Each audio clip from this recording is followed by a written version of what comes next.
It's Small Press Saturday, and I got a fun one to look at because I love this character. Thanks for joining me. My name is Daryl, and I am the host of Read Your Comics. Today, I'm going to be taking a look at Barda Saurus Rex by Vero. Vero is someone who I discovered through the kayfabe connections. Unfortunately, when we lost Ed Piskor, a lot of kayfabe fans started showing up in the comments, across the social media platforms in general. And that's kind of how I discovered her work. I started following her on Instagram, and she was working on this book, would post pictures through the process, and I just really liked it. So I've had this for a while, just haven't had a chance to get to making a video about it. But it's a really fun fan experience for someone that really shows their passion for both the character of Big Barda as well as their passion for dinosaurs and dinosaur comics. That she took two things she loved and merged them together for this fun little experiment, and I think she executed it pretty well. Now, as we look through this, she says this is the first traditionally drawn comic that she's done, meaning like pen to paper. And she's continued to work on stuff since then that I've been following on Instagram, and I can really see her growth as a cartoonist beyond just an illustrator since this came out. Um, this is a really nice package that she made here, too. This is a very heavy cardstock cover. This is more than like what you would get from a cardstock cover on like a professionally published book. And the pages themselves are a nice heavy weight too. I like that she used the aged paper texture on all around. She's got a good sense of like graphic design right here on the back cover. She put a nice package together for this book. I like the half cropped head too. It just everything works, I think, for what she was trying to accomplish on this. I like her coloring technique here. She's using a little bit of halftone patterns in the coloring to just pull out a little bit of the blue through the yellow. It just really works. So let's dive in and take a look at her book here. So on her credits page here, she has a disclaimer about, using these characters for a fan project. Says she's not making any money off of it, just covering printing costs. She has her social media and website right here. In the back, there's a QR code. When I get to that, I'll kind of linger on it if you're watching on the TV. Otherwise, I will put her links in the description. So she came up with a pretty simple plot here that Barda and Scott are trapped on some planet with dinosaurs. The Justice League International is coming to rescue them. And as they land on the planet and find her, they realize she's not really in too much need of rescuing.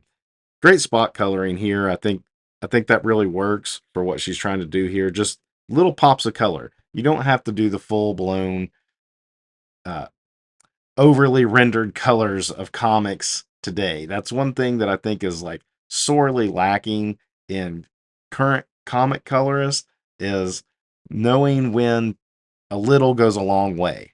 But Vero knocks it out of the park, I think, with just doing a little bit of spot coloring. And as I pointed out on the cover, she's doing like halftone here to pull out just a little bit of tonal shading throughout.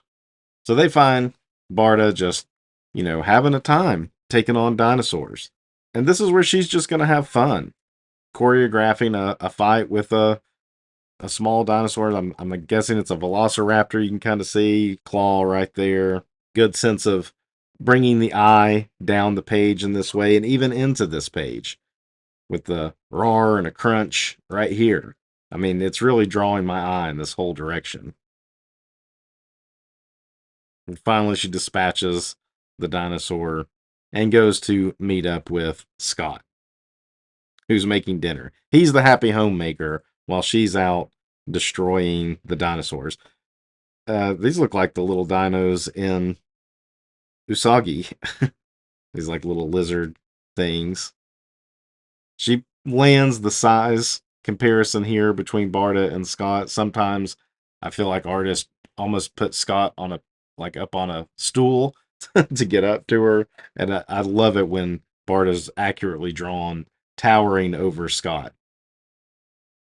So I'm not sure what exactly happened to Blue Beetle right here. He maybe they encountered a dinosaur as well. But he's all of a sudden losing some of his clothes and I guess getting tired of the hunt here for Barda.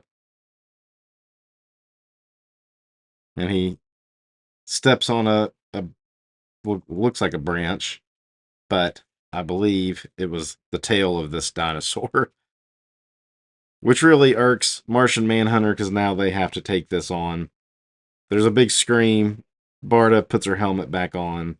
And even Scott says it's awake. So this must be a known dinosaur coming after them.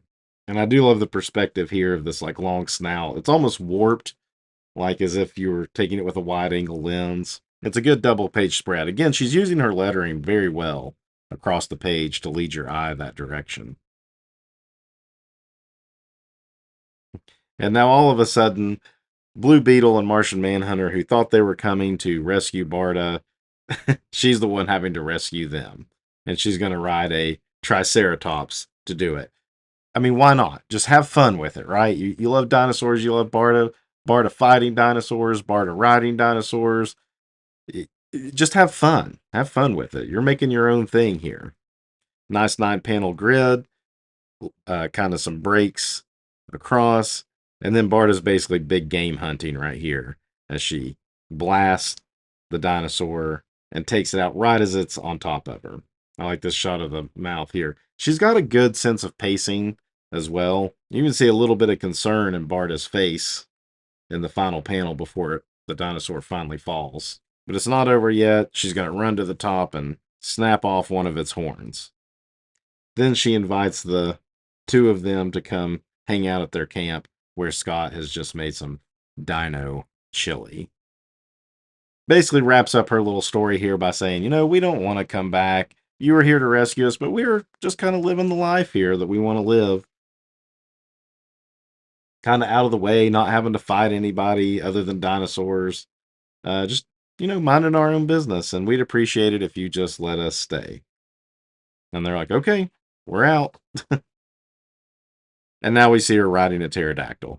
So just like an awesome wrap up of the whole thing, right? It's a lot of fun. If you want to experiment with like a character like this and just mash it with the other things you like, why not? Just do it. There's nothing like hold you back from playing around like this. And as she had in her disclaimer, she sells these, but she really is just selling to print it. Like it's not her, she's not out promoting it to like go sell this idea as a movie or something like that that would, cause legal action. But even if you were just doing it for yourself, just do it. That's kind of why she did it. In the back, she's got her About Me page.